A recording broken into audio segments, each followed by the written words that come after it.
Hot off the press, Lumix announces new firmware for the S5 II, S5iiX, the GH7, and the S9 Mark II.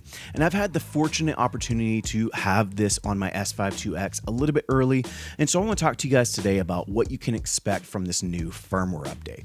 So let's dive right in talking about the first thing, and that is multiple frame guides. This is something that when it came to the S9, I was super stoked on it, but said that I would be even more stoked if it came to the more professional grade cameras.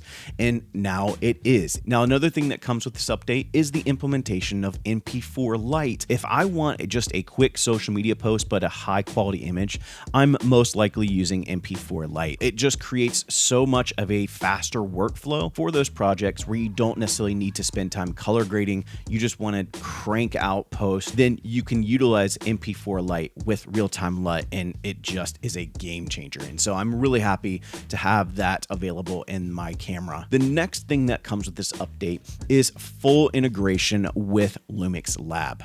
Now the S5 II, S5 iiX, GH7, well, the GH7 already did, but the GH7 and the G9 Mark II all can utilize the Lumix Lab app in the same way that we have been able to do with the S9, meaning that you have full remote shooting, you have all the different remote features that we saw in the last firmware update for the S9 now available in these cameras. And that, again, just helps create a better ecosystem, not having to have another app where you can do video monitoring.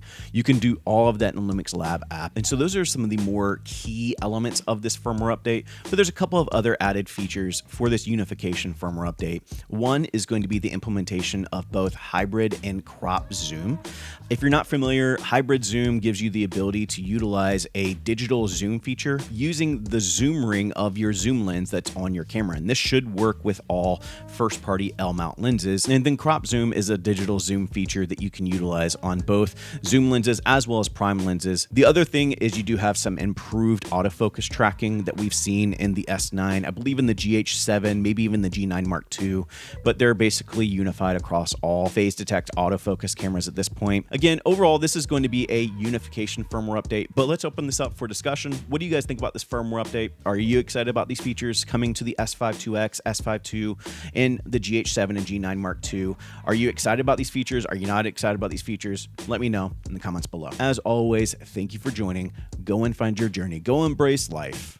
Peace. Thank you to everyone that voted guitar or bourbon bottle. If you know, you know. We went with a bourbon bottle. So hope you guys like the new set.